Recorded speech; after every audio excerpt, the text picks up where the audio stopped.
Floating past the pain. Facing the pain means not defending yourself with judgments, but it doesn't mean that you can't protect yourself in other ways.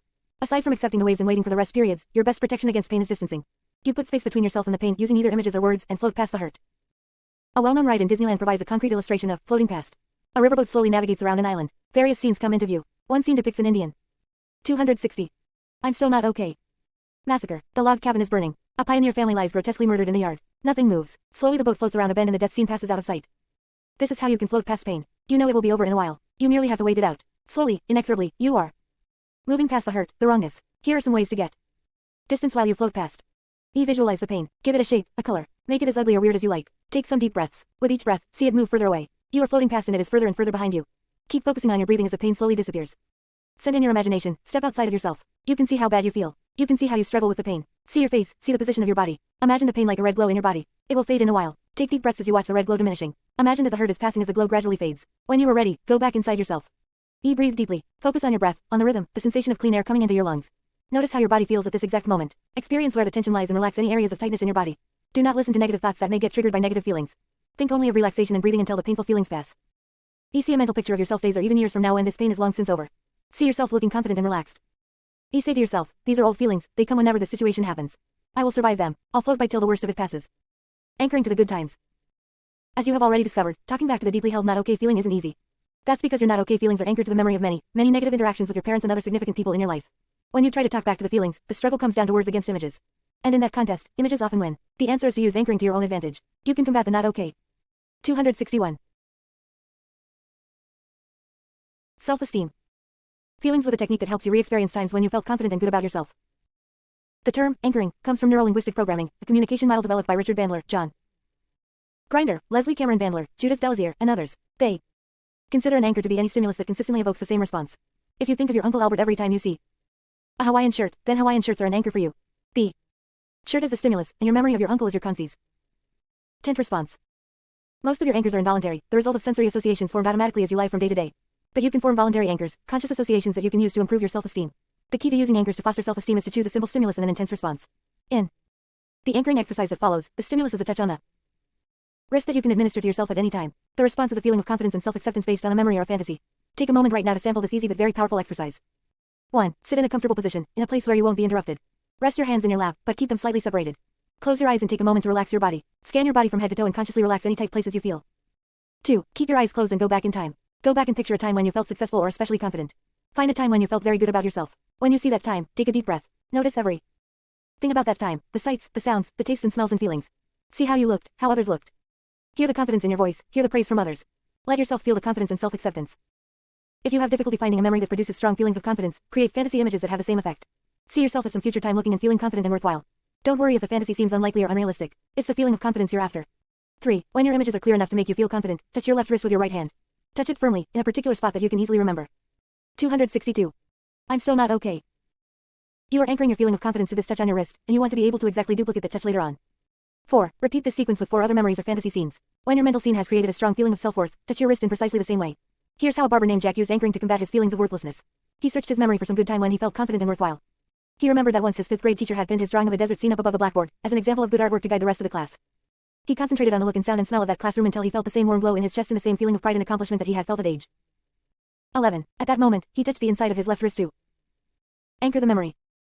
Next, Jack recalled his first leave home from the Navy, when he dropped in on his old high school girlfriend, wearing his uniform, fit and tanned after basic training. He remembered how she had fussed over him and how strong and grown up he had felt, a man of the world going off to fight for his country. When these feelings were at their height, he again touched the inside of his left wrist to anchor them. For his next scene, Jack brought back the experience of building a model of the USS Constitution. It was an expensive, complicated model that he put together during summer vacation when he was 16. He remembered a particular day when he was painting the hull, simulating the look of tarnished copper plates, while listening to his collection of Broadway musical soundtracks, on his mom's record player. His mom was at the doctor's, his brother was at camp, and his dad was at work.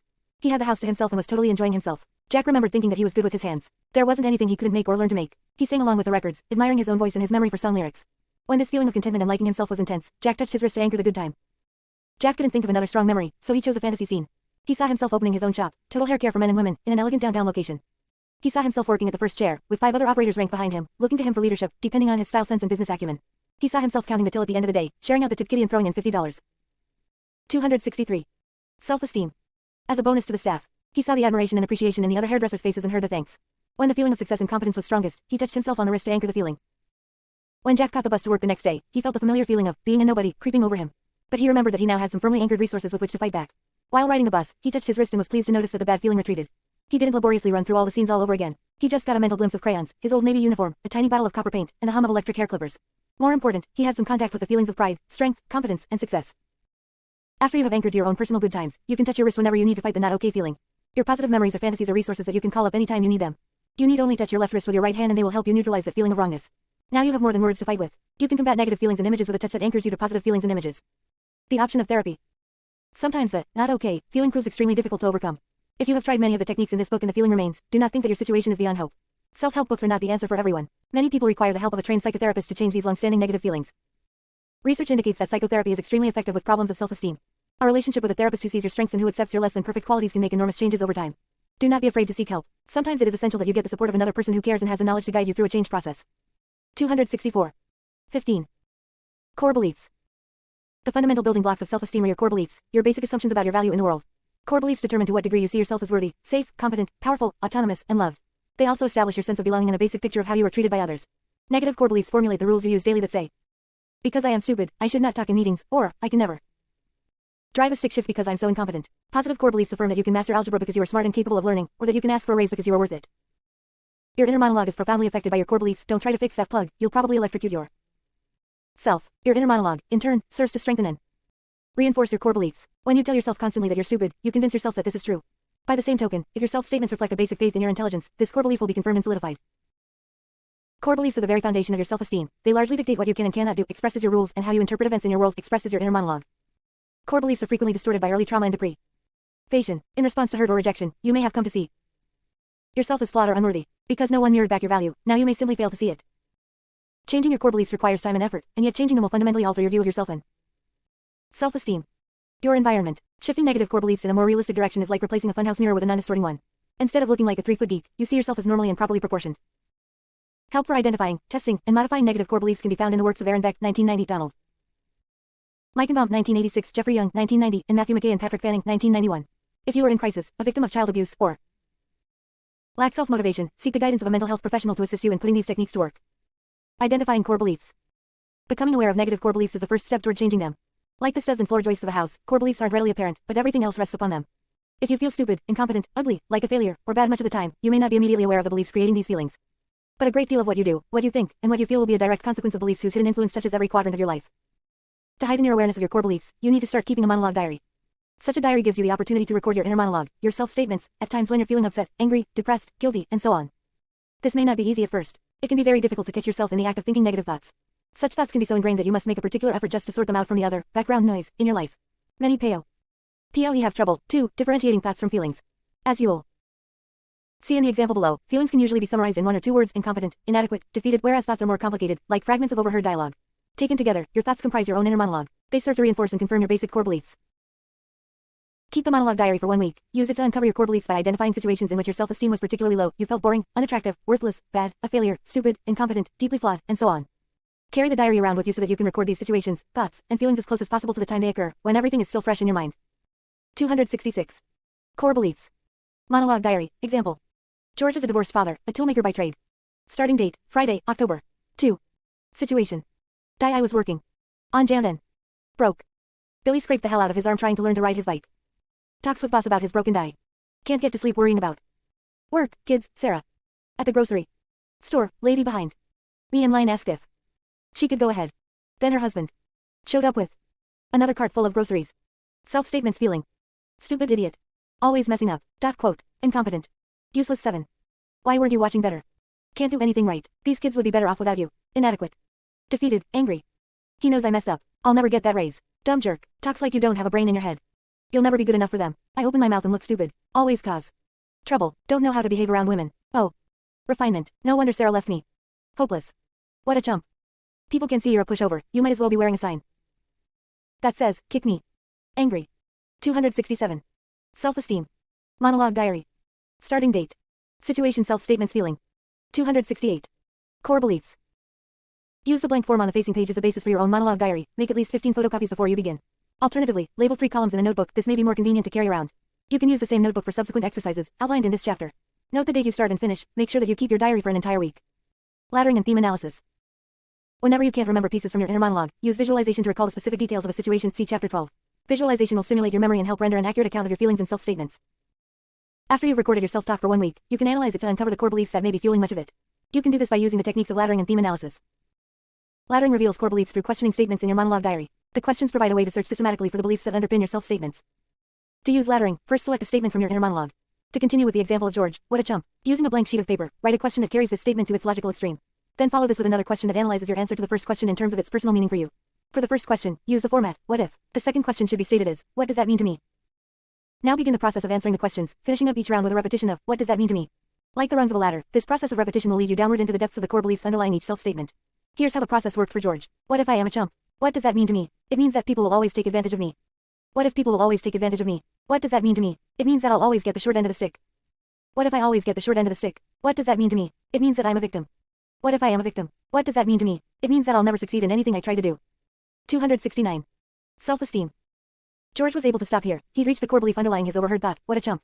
Avoid answering your questions in the laddering process with feelings. It means I'll feel scared and overwhelmed, because it leads nowhere and doesn't tap into your beliefs. Confine your answers instead to statements that express conclusions, assumptions, beliefs.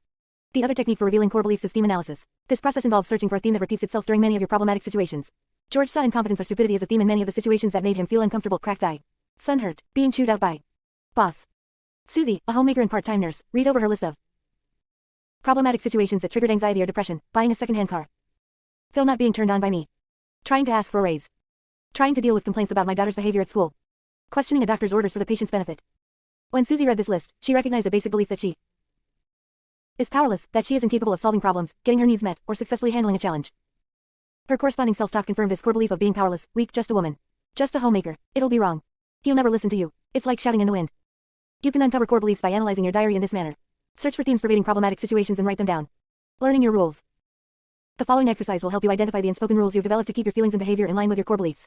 If you uncovered more than one core belief in the last exercise, focus on the one that seems to have the most negative impact on your self-esteem. For instance, does this belief make you think you're a failure, unattractive, incompetent, unworthy?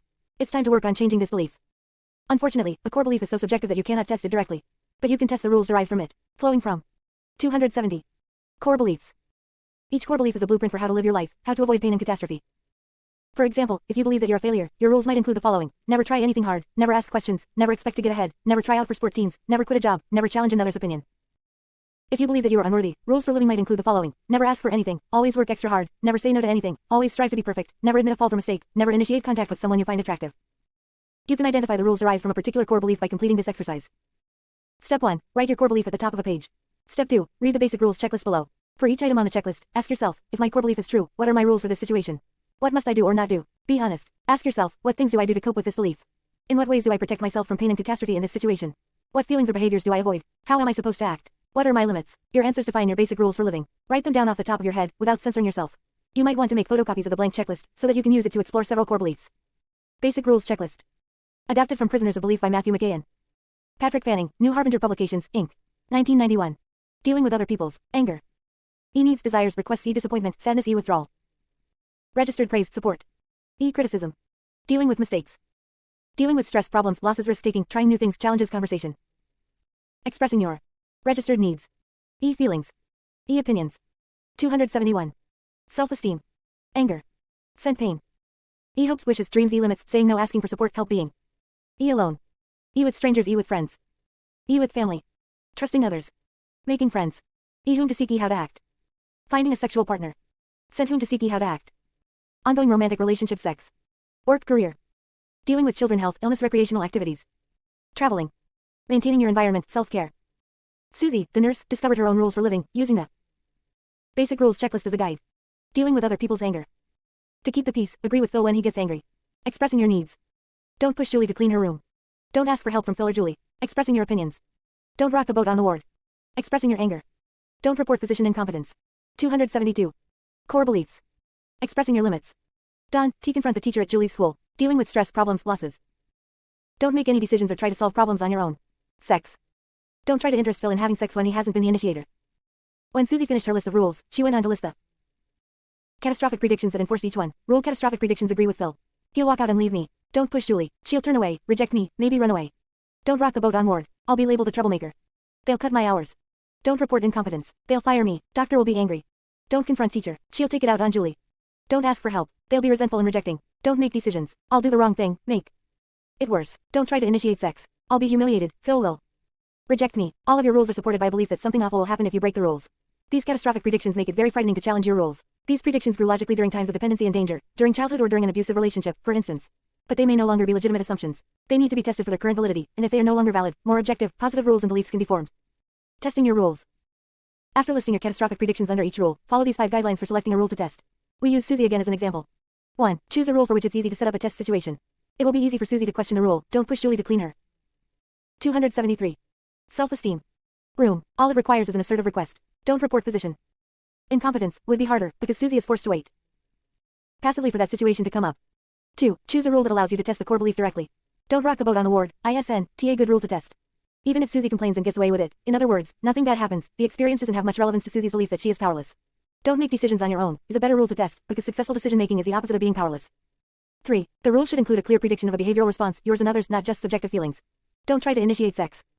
Is a good one for Susie to test, since it will be easy to determine whether or not Phil rejects her. Don't ask for help, is less appropriate as a test case, since Susie's catastrophic prediction involves mind reading other people's feelings. 4. The outcome should be relatively immediate. Don't test something that would take weeks or months to evaluate. 5. Choose a relatively low fear rule to test, or find a rule that can be tested in gradients, from slightly risky to very risky. Confronting Julie's teacher might be too high risk, particularly at the start. Making decisions carries less risk, and can initially involve relatively trivial choices. As her confidence grows, Susie can progress to more important decisions. The guidelines below will help you design the best situation for testing whichever rule you've chosen to scrutinize. Identify one relatively low-risk situation for making your initial test. Susie decided to test the rule, to keep the peace, agree with Phil when he gets angry. As Phil had never been violent or cruel toward Susie, she knew that disagreeing with him posed no real threat of disaster. Begin a prediction log. In a notebook, write a specific behavioral prediction of the catastrophic outcome for breaking the rule. Here's how Susie planned to test her rule about agreeing with Phil. When Phil is angry about my spending, I'll make an appointment with him to discuss the issue later, when he has calmed down. Susie's catastrophic prediction had been that Phil would walk out on her and her family. Although Phil's and Susie's feelings could have been included in the prediction, Susie realized that it would be easier to stick with observable results. Make a contract with yourself to break your rule. Commit to a specific time, place, and situation, and confirm your commitment. 274. Core beliefs. With a support person if possible. Later, you can tell this person the test results. Create a script for your new behavior. Visualize what you'll do. Practice an imaginary test with your support person, or tape record a simulated test. Examine your tone of voice and body language for any negative signs that might promote or pre-program the consequences you want to avoid. Sounding or looking cold, blaming, defensive, or uncertain may create a self-fulfilling prophecy. Test your new behavior and collect data. In your prediction log, write the results of your test. What in your prediction happened? What did not happen? To confirm what you observed, ask the people involved questions that help you gauge their reactions to your test. E. How did that strike you? E. Did you have any reaction to what I said? Sen. I couldn't tell whether anything was going on for you when we talked about E. Had the impression that you might be feeling. When said E. Is it okay with you that I write the answers in your log, along with other things you notice? For instance, how did the other person look during the test? What exactly was said? What did the other person's body language tell you? Select additional situations for testing your rule, and repeat steps 2 through 5 for each trial. Choose situations that gradually heighten your risk. By obtaining more and more positive outcomes to situations that break your rules, your core belief can eventually be modified. Susie repeatedly tested her rule, to keep peace, agree with Phil when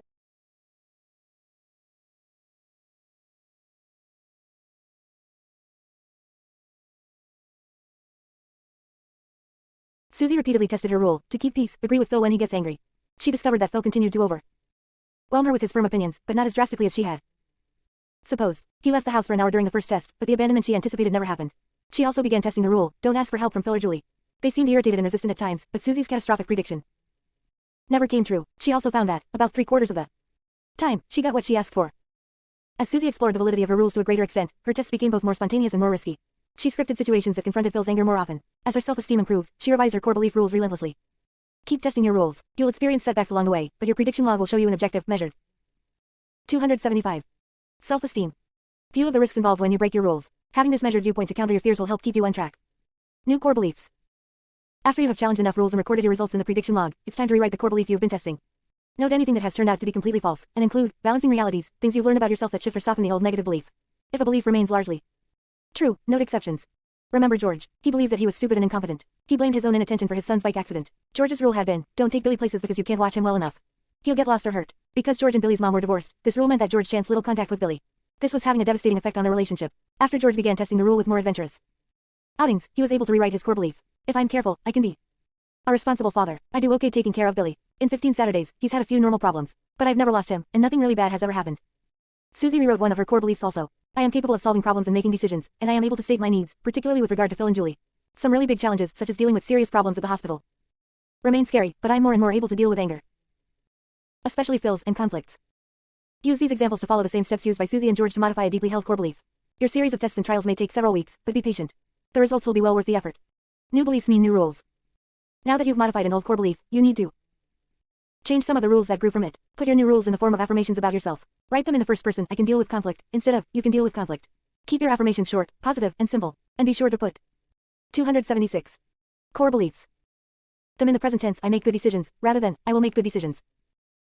These affirmations, your new rules, may feel uncomfortable at first. That's perfectly understandable, since they run counter to some long-held views of yourself and the world. But if you use them, if you keep reminding yourself of your new beliefs, these affirmations will support and strengthen the changes you are making.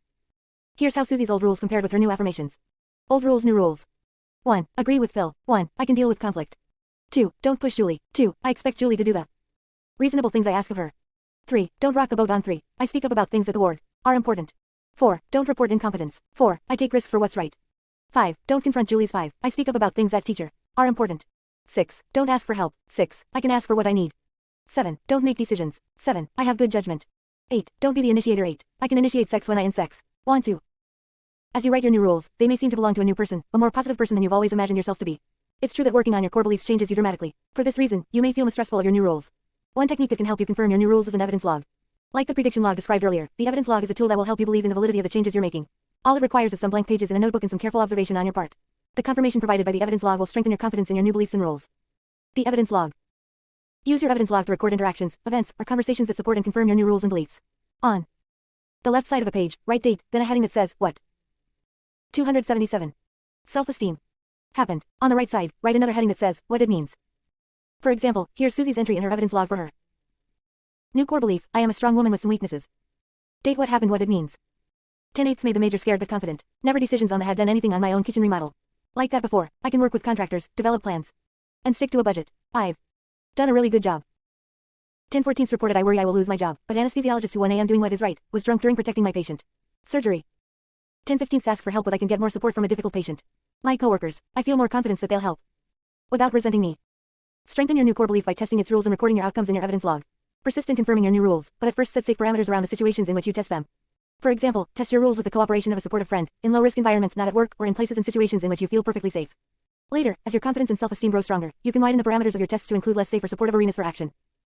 When you have strongly activated one new core belief, start on revising another one. Follow the steps outlined in this chapter, then challenge and test its rules. Revising your core beliefs will contribute greatly to increasing your self-esteem. 278. 16. E. Building Self-Esteem in Children. By Judith McKay, RN. You want the best for your kids. You want them to be good people, successful, happy, and capable in the world. You want them to be able to make friends, use their talents, and make the world work for them. Helping your children grow up with strong self-esteem is the most important task of parenthood. The child with good self-esteem has the best chance of being a happy and successful adult. Self-esteem is the armor that protects kids from the dragons of life, drugs, alcohol, unhealthy relationships, and delinquency. The power of parents. No matter who you are, your parents or the people who raise you remain the most important people in your life. That's because they exert the strongest influence on how you feel about yourself. Your own struggle to achieve good self-esteem has shown you how many of the condemning, judging voices you carry inside are the voices you heard in childhood. The fears, limits, and feelings of helplessness you struggle with today have been with you from your earliest years. Self-esteem. It is your parents who led you to see yourself as competent or incompetent, stupid or smart, effective or helpless, worthless or love able, and it is your parents whom you wanted to please. The need for their approval is so strong that the drive for parental acceptance may continue long after they are dead. Try to remember what you wanted from your own parents. Did you want their forgiveness, recognition, admiration? What would it mean to you today to have your parents appreciate what you really are, your limits, your special abilities, your dreams? Maybe you will never get this appreciation from your parents, and you will have to learn to give to yourself the gift of acceptance. But you can give this gift to your children. When you give them the gift of acceptance, when you really see, value, and appreciate them, you provide your children a psychological armor that will protect them for a lifetime. Parents as mirrors. You are the whole world to a baby, the source of all comfort and security, the banisher of fears and pain. Every waking hour he learns about himself from you. You are the mirror that shows this new person who he is. From your smile a baby learns that he is delightful, from your touch a baby learns that he is safe. From your responsiveness to his crying, a baby learns that he is effective and important. These are the first lessons about his worth and the building blocks of self-esteem. Babies who are not comforted, who are not held, spoken to, rocked, and loved, learn other lessons about their worth. They learn that their cries of distress don't bring relief. They learn helplessness. They learn that they are not important. These are the first lessons in core self-esteem. As they grow older, children will have other mirrors that show them who they are. Teachers, friends, and sitters will all perform this role, but a child will return to the reflection in the mirror that his parents held for this sense of goodness, importance, and basic worth. Providing a positive mirror for your children does not mean that you approve of everything that they do or that you let them run the family. There is a way to raise socialized, reasonable children with strong self-esteem. It requires that you look at your child, look at yourself, and look at your patterns of communication. 280. Building self-esteem in children. Look at your child. It's not easy to really see your child. Your vision is clouded by your hopes and fears. Your son might remind you of yourself or your mate or another child. You have opinions about how your daughter ought to be, and how you hope she will be. It's a challenge, but when you are able to see your child accurately, you will be rewarded with a relationship that is more enjoyable, with more reasonable expectations and less conflict. And you will be contributing to your child developing good self-esteem. Accurately seeing your children builds self-esteem in 4 ways. First, you are able to recognize their unique abilities and talents, to reinforce them, nurture them, and help them recognize what is special about themselves. Second, you are able to understand their behavior in the context of who they are. You don't misinterpret a natural shyness as being unfriendly, or a need for privacy as rejection. Seen in context, even negative behavior is more understandable and predictable. Third, seeing your children accurately helps you focus on changing only the behavior that is important to change, behavior that's harmful to them, behavior that isolates them socially, or IOR that is disruptive to the family. Fourth, children who feel that they are really seen and understood by their parents can afford to be authentic. Such children don't have to hide parts of themselves because they fear being rejected. If you can accept all of your child, the good and the bad, your child can accept himself. This is the cornerstone of good self-esteem. Exercise. Who is your child? This exercise will help you look at your child and make sense of what you discover. 1. Over the course of a week, write a description of your child. Pretend you are writing it to someone who has never met him or her, such as to an old school friend or distant relative. Be sure to describe your child in every way, physically, socially, intellectually, emotionally. How does your daughter act in school? What does she enjoy doing when she is alone? What makes your son angry, happy, challenged? What is he best at, worst at? How does your child get his needs met? Needs for security, attention, affection. What is it about your child that is hardest for you? How is your son like you? How is he different? Does your daughter do best with? 281. Self-esteem. Structure or freedom. Does she prefer order or chaos? Does she enjoy music, sports, drawing, books, or math? Write as detailed a description as you can and add to it during the week. You will find yourself thinking about your child and looking at him more carefully than you have since his birth. You might discover qualities that you never noticed or revise a previously held opinion. One parent discovered that she still saw her 16-year-old son as an absent-minded, head in the clouds type. When he was 12, he was always leaving the door open when he went out of the house. He would always forget his lunch on the bus, his jacket at the playground, or would turn in the wrong assignments at school. When she wrote her descriptive letter, she realized how much he had changed. He was responsible at home, got decent grades at school, had an after-school job, and paid for his own car. He was hardly the absent-minded space case that he had been at 12. To add to your description, check in with other people who know your child, teachers, friends, or friends' parents. You might be surprised and delighted by some quality that others notice that you never see at home. They might describe your daughter as a real leader or a team worker. They might describe her as someone who is helpful, sensitive, or funny. Make this description a treasure hunt of her talents. Look for the seeds of potential. Be honest about her limits, annoying habits, and sources of conflict.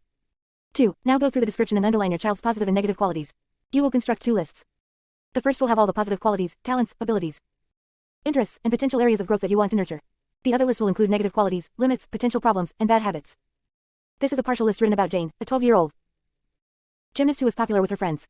Positive qualities, negative qualities. Funny, overactive, can't sit still, creative, easily frustrated, determined, poor math skills, artistic, drawing, play, dress fights with sister, outgoing, social, sloppy, forgetful. Very coordinated, good, very easily influenced by friends at sports, deals poorly with changes in plans. 282. Building self-esteem in children. Looking at the positive. First, look at the list of positive qualities and pick out 2 or 3 items that you want to reinforce right away. Make sure that these qualities are really strengths or abilities or areas of special talent that are already present in your child, not something that you wish were true for him. Every time that you reinforce this behavior by praising, rewarding, or recognizing it, you make it more likely that your child will want to do it again.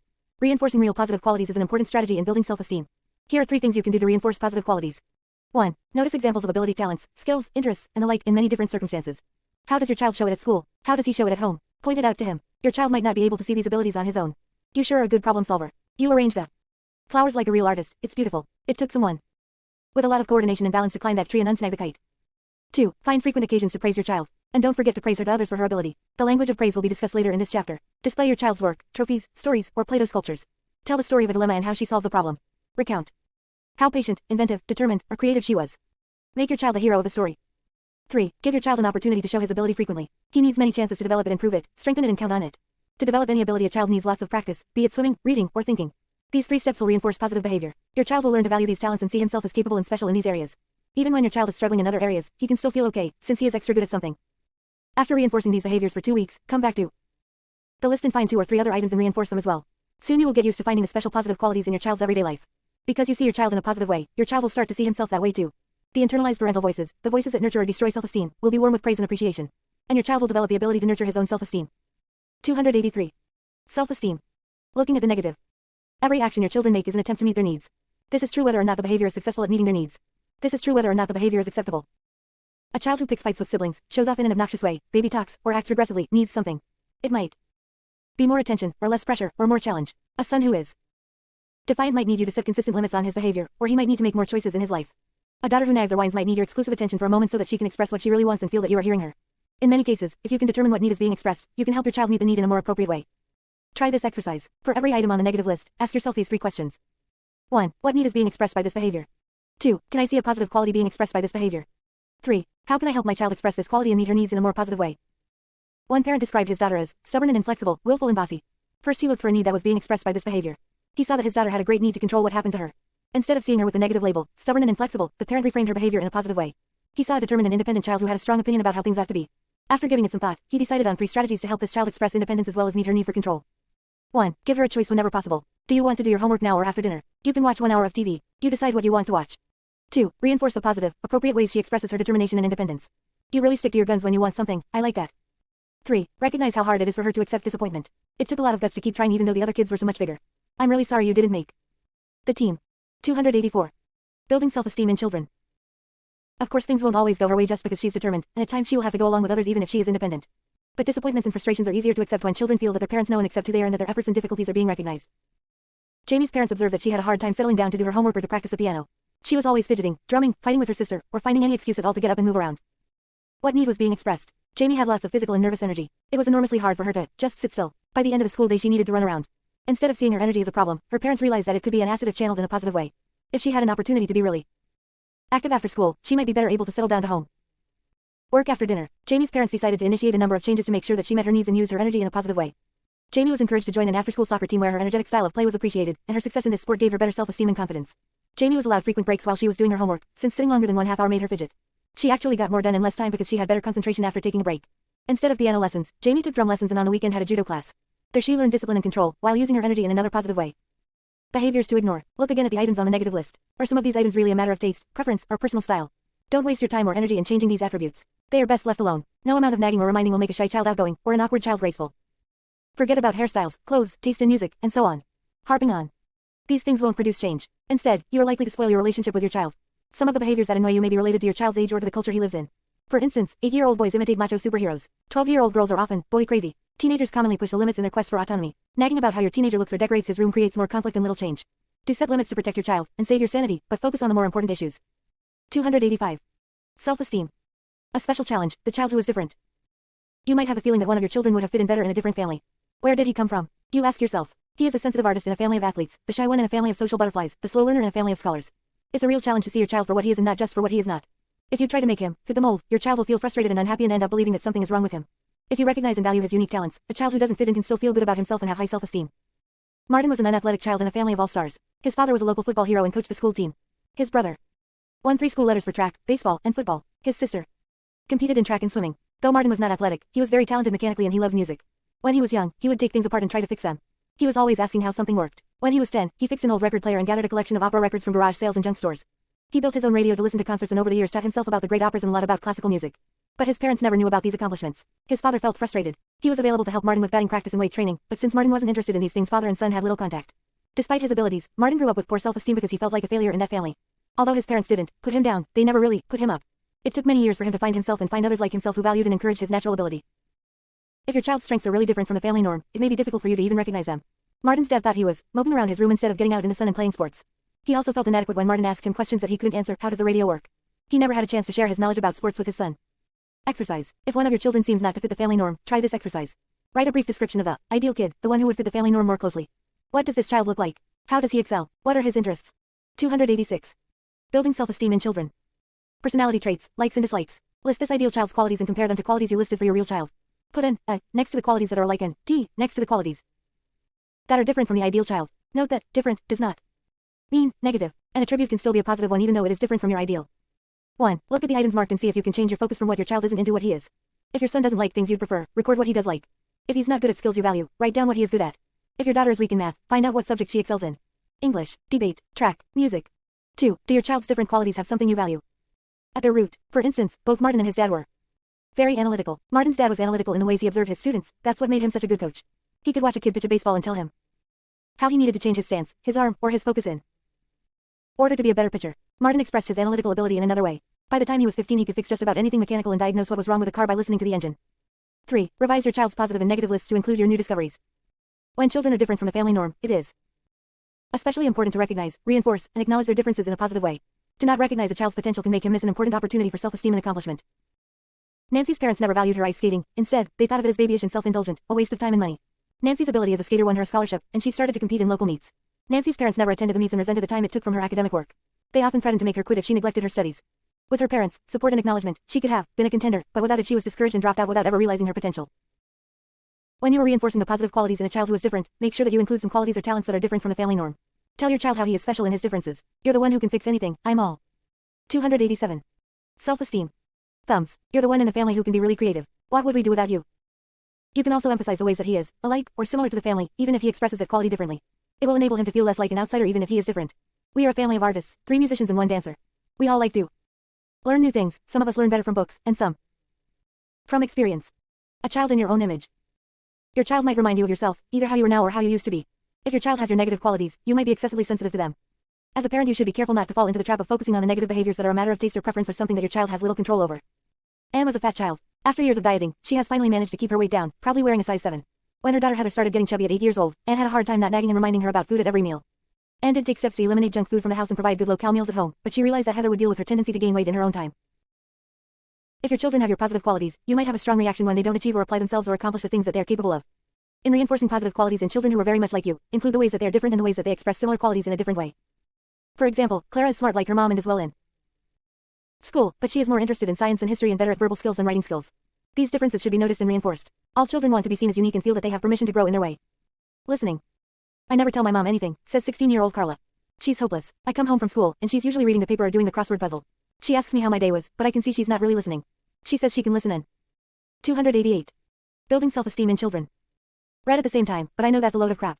Sometimes I'm tempted to tell her that I was kidnapped and stabbed at lunch just to see if she'll look up from her paper.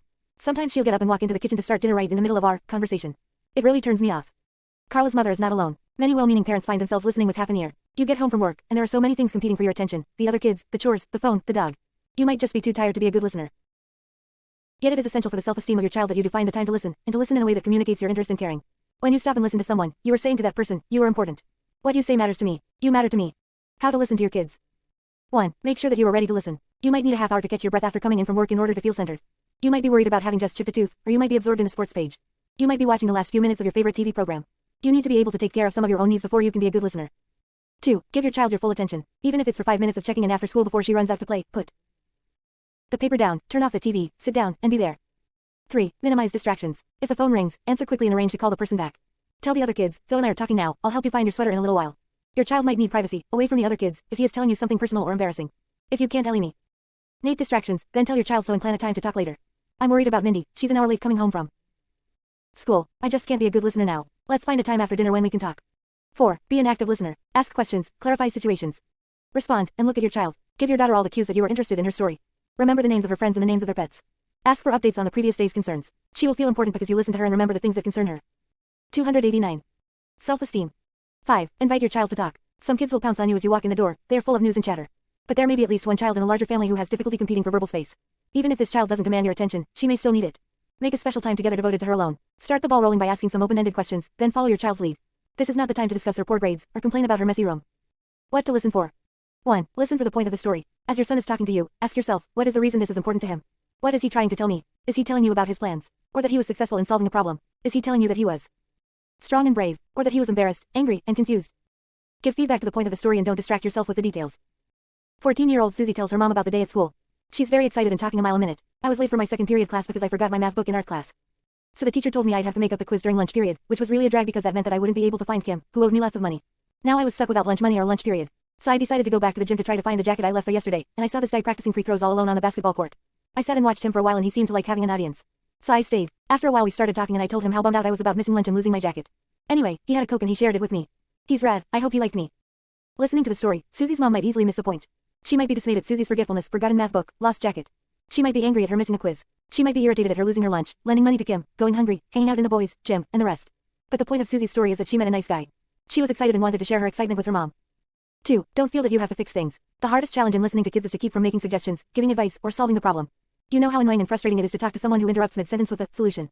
You feel cut off. You aren't able to ventilate feelings or 290. Building self-esteem in children. Share the excruciating details of your problem. Besides, you are robbed of the opportunity to figure out your own solution. Yet when kids are relating a problem, it is all too common for parents to jump in too soon with a solution. You want to fix it and make it better, or you fear your children are too young, or too inexperienced to generate their own answers. The odds are that your child is not so much asking for a solution as wanting to share the experience.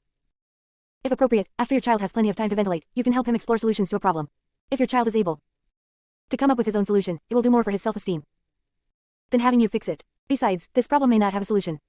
Or the solution may be more obvious later, after he is feeling less angry or disappointed. 3. Listen and respond to the feelings. When you're listening to your daughter, pay attention not only to the words, but also to the feelings that she is expressing. Watch also for cues in her physical posture and tone of voice. Is she excited and happy? Does she sound disappointed or dejected? Is she sitting up, pacing and jumping, or lying sullenly on the couch? Respond to the feelings you observe as well as the story you hear.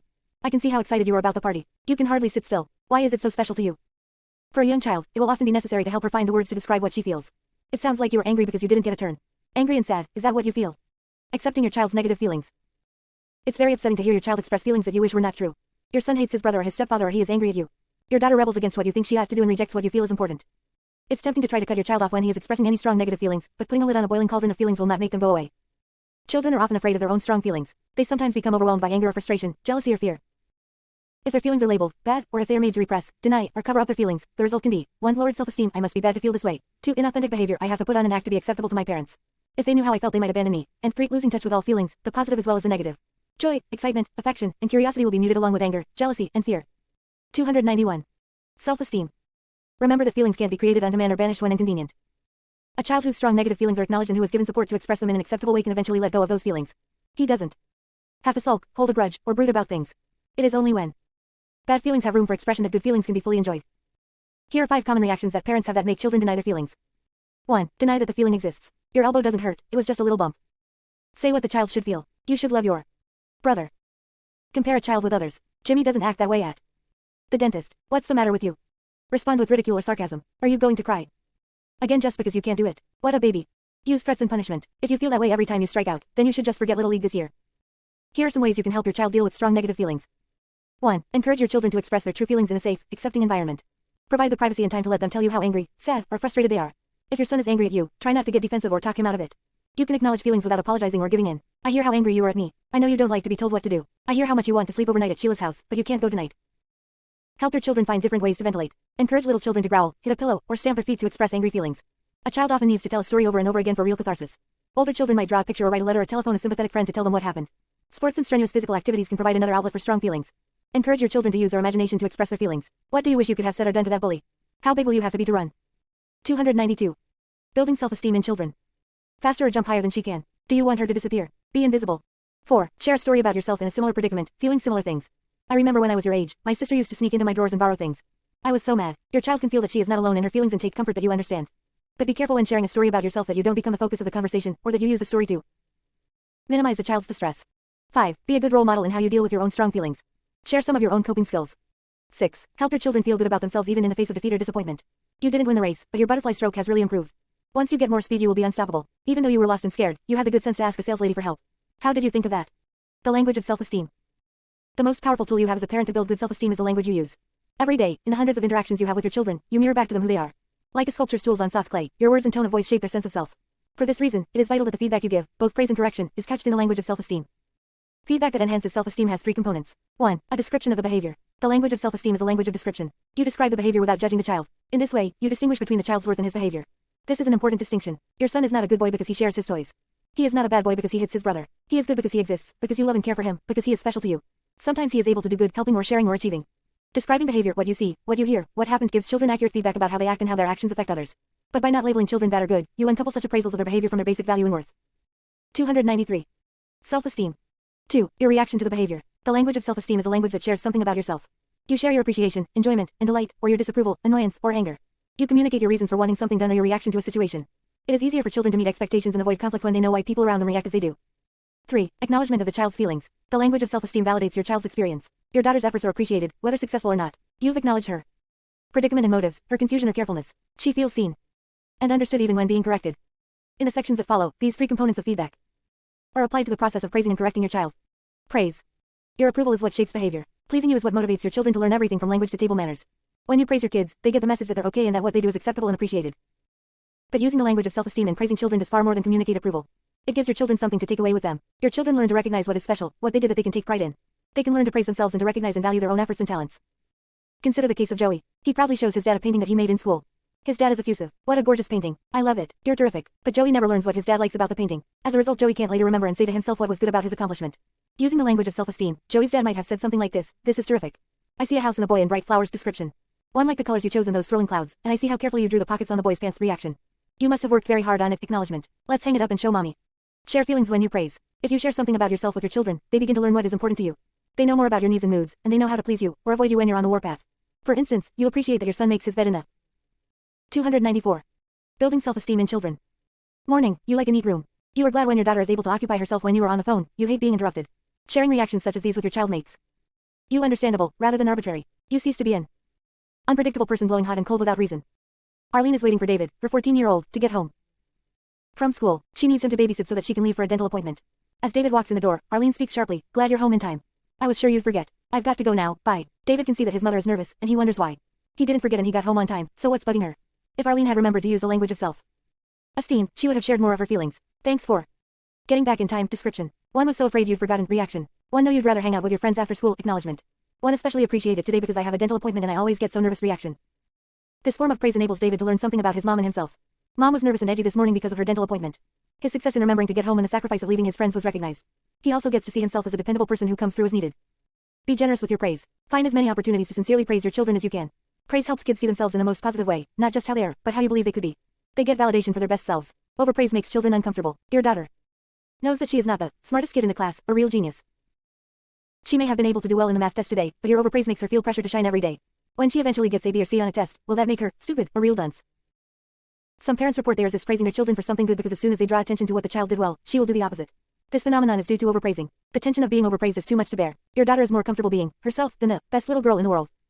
Consider the case of Susie. Molly and her mom are visiting Susie's house. When Molly walks in, Susie hands her a doll. Susie's mom is delighted. What a generous girl you are. You're the most generous girl I've ever seen. You're an angel. This form of praise can make Susie anxious. Susie knows she isn't the most generous girl in 295.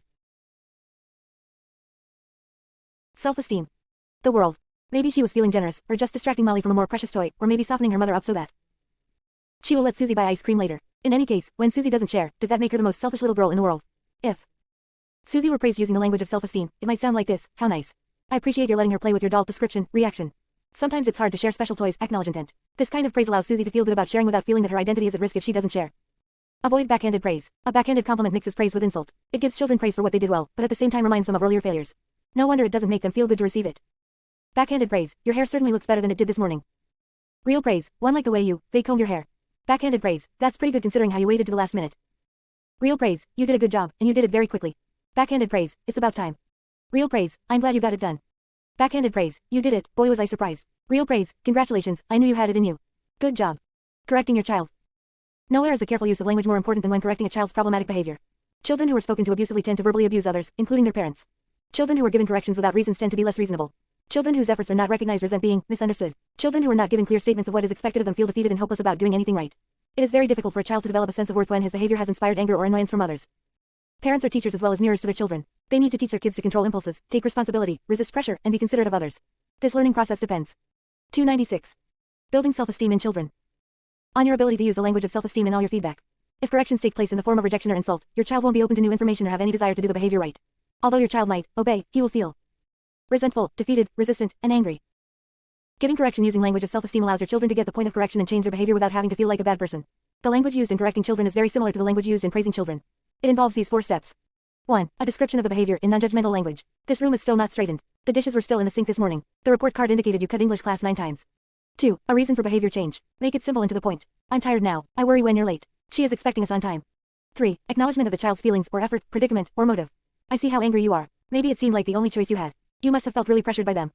4. A clear statement of what is expected. I need you to come help me now. Do not take things from your sister's room without asking. I expect you to be home on time. The following examples contrast an attacking feedback style with the language of self-esteem. Each of the 5 typical angry reactions is followed by examples of how you can change the statement so that you can get your point across clearly and respectfully. Without insult, anger, or rejection. Attacking communication. What a mess. You live like a pig. Negative labels. Language of self-esteem. I see clothes, books, and records all over the room. Description of behavior. When your room is straightened, you'll have more room to play. Reason for behavior change.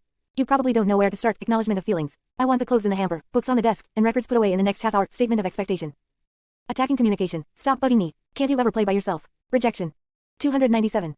Self-esteem. Language of self-esteem. You've been following me around the house. Description of behavior. There's a very important call I have to make. Reason for behavior change. 1. No, I promised we'd go buy school supplies today right after work. Acknowledgement of feelings. I need you to play quietly while I'm on the phone, and then we can go shopping. Statement of expectation. Attacking communication. Stop it, you little monster. Negative label. Language of self-esteem. You're hitting Susie. Description of behavior. That hurts her. Reason for behavior change. 1. See that you get angry when she takes your toys. Acknowledgement of feelings. Hitting is not allowed here. Statement of expectation. Attacking communication. Can't you be quiet? Keep this up and we'll have an accident. Threat. Language of self-esteem. There's a lot of jumping around and noise in the car. Description of behavior. I can't drive safely with all this distraction. Reason for behavior change. I know that it's hard to sit still for such a long time. Acknowledgement of feelings. I expect you to put on your seatbelts and talk quietly until we stop for lunch. Statement of expectation. Attacking communication. All you ever think about is yourself. Overgeneralization. Language of self-esteem. You promised you, D babysit tonight, but now you want to go to Connie's party. Description of behavior. Dad and I have tickets for tonight and we are counting on you. Reason for behavior change. I can see how disappointed you are about missing the party. Acknowledgement of feelings. But I expect you to keep your promise and stay home with your brother. Statement of expectation. By following the 4 steps and giving corrections, you'll often avoid struggles and resistance, and you'll be demonstrating a style of clear communication to your children. Later, when your children are grown, their internalized parental voices will be more supportive. And when you hear your kids using the language of self-esteem to others, you'll know they have learned a valuable life skill. Language styles to avoid. When correcting your child, make every effort to avoid the following destructive language styles. They are guaranteed to tear down self-esteem. 1. Overgeneralizations. You always do it wrong. You never think before you act. All you care about is your friends. 298. Building self-esteem in children. Overgeneralizations are untrue because they emphasize the negative behavior and ignore the positive. Eventually a child will believe the negative generalization and feel hopeless about ever doing things right. 2. The silent treatment. If you're very angry or distracted, it can be useful to delay your interaction, but be sure to schedule a time to talk the problem out with your child. I'm so angry right now I need to be alone for a bit. We'll talk when I get back. Refusing to talk or even look at a child for misbehaving makes him feel personally rejected, with no way to make it up or do better. 3. Vague or violent threats. Wait till I get you home. Try that again and you'll see what will happen. If I catch you at it again I'll break your neck. I'll spank you so hard you won't be able to sit down for a week. These kinds of threats give children a sense of dread. Young children take things literally, and in their imaginations a violent act, a broken neck, a bottom so sore they cannot sit down may be extremely frightening. They must be very bad to deserve such punishment. Older children know you don't really mean it, and tune you out. Either way the children don't learn anything except that you are angry and they are bad.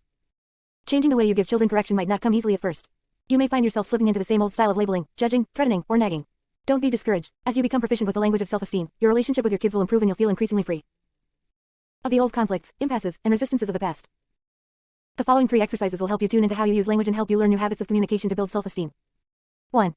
Listen to child-parent interactions wherever you find them in the playground, at the supermarket, or visiting friends or relatives. Listen not only to the words, but also to the tone. Do you hear description or judgment? Is the adult validating feelings or putting the child down? Does the adult seem reasonable or arbitrary? Do you hear a clear statement of expectations? Decide if the interaction is likely to enhance or endanger the child's self-esteem. Make note of 3 such interactions you have observed. Then mentally rewrite the scene using the 4 steps and giving corrections based on the language of self-esteem. Practice using all the steps, even if the result sounds a little stilted. 299. Self-esteem. 2. Pay attention in the same way to your interactions with your own children. When you successfully use all the steps in giving corrections, notice the difference in their response. Is there less conflict, less arguing, less resistance? Notice the difference in how you feel when you acknowledge their feelings. Are you less angry? When you give a reasonable explanation for why you want something done, do you feel more justified? When you make a clear statement of expectation, do you feel more in control? 3. Note the times when you have the most difficulty using the language of self-esteem. It may be when you are especially angry or under a lot of stress. Or your old responses may be triggered by areas of chronic conflict. When you do, blow it, review the interaction later and mentally rewrite the scene using the steps you have learned. You may find it helpful to plan ahead when you anticipate a conflict situation around lateness, bedtime, chores, or homework. Rehearse your communication using all 4 steps you have learned. Discipline. Discipline is any instruction or training that corrects, molds, or perfects mental faculties or moral character. As a parent, you are by definition an instructor and trainer, and you teach your children most of the skills they need to live in the world: impulse control, social skills, decision-making. Whether you have many or few rules matters less than how those rules are presented and enforced. If rules are fair and predictable and your children feel accepted as people even when their behavior is not acceptable, then they can learn and grow with good self-esteem. If the rules are arbitrary and inconsistently enforced, or if your children feel shamed, blamed, overpowered, or humiliated, then they will learn that they are worthless and lose confidence that they can never do things right. It is a mistake to think that children who are never corrected or limited can grow up with high self-esteem. In fact, the opposite is true. Children raised without discipline have lower self-esteem and tend to be more dependent, achieve less, and feel that they have less control over their world. The world is full of unhappy surprises as they run into the disapproval of their teachers and the cruel feedback of peers. They tend to be more anxious because they never know exactly what the limits are and when they'll run into trouble, since even the most sanguine parents finally reach the end of their patience. These children often feel unloved because they lack that. 300. Building self-esteem in children. Physical and emotional protection of rules and limits. If it doesn't matter what I do, then they must not care about me. Discipline needn't be an assault on self-esteem. It can be the means of creating a safe, supportive home environment where learning takes place. It starts with building a good relationship with your children, a relationship where they know what is expected of them and the consequences of misbehaving are predictable, reasonable, and fair. The case against punishment. Punishment is defined as enforcing obedience or order, and implies external control over a person by force or coercion. You have a lot of power in the relationship with your child. You are physically stronger and more intelligent and experienced. You control the resources. The children live in your house. Since your children depend on you for support, approval, love, and feelings of worth, you have the power to intimidate and force them to obey. Do it because I said so. I'll make you sorry. Don't you dare. You better not. If the reason for punishment is to teach children to behave differently, then the punishment does not work. In fact, it distracts children from feeling sorry for what they did or didn't do. They become involved in feelings of defiance, guilt, and revenge. All they remember is, I'll get even, she'll be sorry, next time I won't tell her and she'll never find out. To the child who is punished, the parent is seen as unfair. You are the bully, and he is the victim. At the same time, the effect on self-esteem can be devastating. The child feels humiliated, belittled, powerless, and bad. He gets the message that to be accepted, he has to do it your way and forget his needs. My needs are unimportant and so am one. Finally, it is very unpleasant to be the punishing parent. You never get the good family feeling of cooperation and support, and the negative feelings drain the joy from your relationship. Punishment starts a negative cycle of misbehavior, punishment, anger, revenge, and misbehavior again. You are as trapped as your child. There is an alternative to punishment in handling discipline problems. It entails more thought and planning than punishment, but the rewards are great for both you and your family. It starts before any misbehavior occurs, before there is any need for discipline. You begin by creating and preserving a good relationship with your child. This relationship is the most powerful tool that you have to motivate. 301. Self-esteem. Your child to change his behavior. If kids want to please you, if they want your approval, they are less likely to misbehave. But how do you keep a good relationship when you are correcting them, limiting them, and disciplining them? You do that by using the same communication skills that you use when dealing with any other person around conflict. Don't let old resentments build up. Don't martyr yourself or overextend beyond what you feel comfortable doing for another.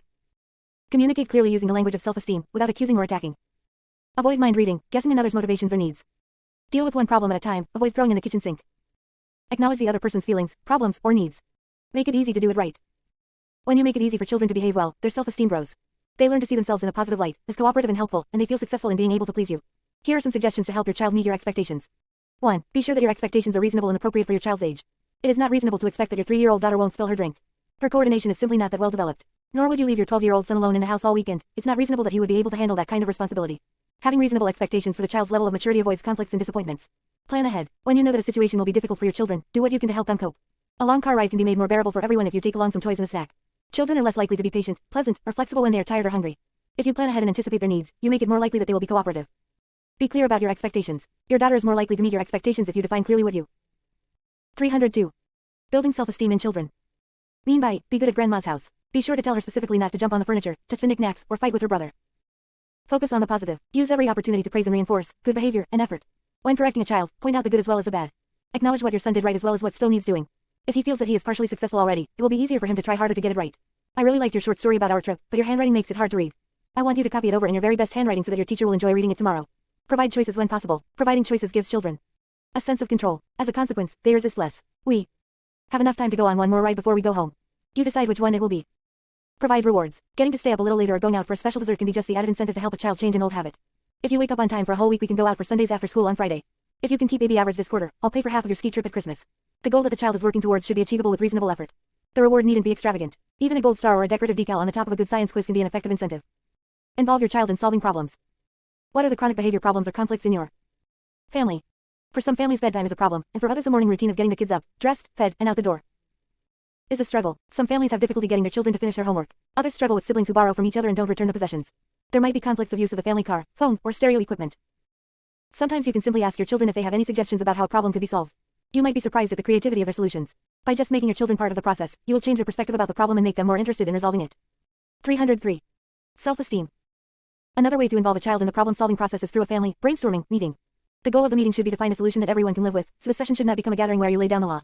Even young children can be successfully engaged in this process with good results. First, notify everyone in the family ahead of time that you want to discuss the problem, and then set a time where everyone can be present. Suggest that they think about the problem before the meeting so that they can be ready to find a solution. At the meeting, take lots of time to present everybody's needs, including your own. Don't jump to a solution too fast. Make sure that everyone gets a turn to talk. Write down all suggestions without making judgments. You can eliminate the unreasonable suggestions later. If kids have trouble getting started, give a few suggestions first and write them down. Continue by giving the children lots of time to participate and add to the list. Next, help them narrow the list down to reasonable suggestions until everyone is in agreement. Be sure that everything is spelled out in the final plan: the what, when, where, how, and who of the solu. Tion. This includes what to do if someone does not follow the plan. Before you end the meeting, plan to get together again within a set time, 1 week, 1 month, to evaluate how the plan is working and to make any necessary changes. Julia had a terrible time trying to get her 2 sons, ages 8 and 11, out the door in the morning. It took a half hour just to get the boys out of bed, and then they argued about what clothes they wanted to wear. They complained about the lunches she packed and then would often forget to bring them to school. Julia felt that she met with resistance at every step and found herself nagging, threatening, and finally screaming. All three were emotionally distraught by the time they piled into the car. Their family meeting resulted in the following agreement. 1. The boys would make a list of the kinds of foods they liked for lunch. 2. The boys would select and lay out the clothes they would wear the night before. 3. The boys would pack up their school bags and leave them by the front door the night before. 4. Julia would buy them their own clock radio. 5. The boys would set their own clock radio to wake them up at 7. If they were out of bed in 15 minutes, Julia would pack a dessert with their lunch. 304. Building self-esteem in children. 6. Julia would make their lunches and leave them on top of their school bags by the front door. This solution solved many of the problems of their morning routine. The children enjoyed the use of their own clock radio, tuned to their favorite station. They were motivated to get out of bed by the promise of a treat for lunch. Julia no longer was the one who nagged and reminded them. The clock woke them at 7. The clock told them that it was 7:15 and they had better be out of bed if they wanted a treat for lunch. The boys enjoyed the increased independence of making decisions about what they wanted for lunch and what they wanted to wear. Julia made it easier for them to remember their lunches by leaving them by the front door with their books. The facts of life, consequences. Teach your children the real facts of life. Every act has its consequences. If you speed up in your new sports car, you will get a ticket. If you insult someone, they will not want to be your friend. If you're late at the bus stop, you miss your bus. Natural consequences are those that are not imposed by any authority. There are many instances when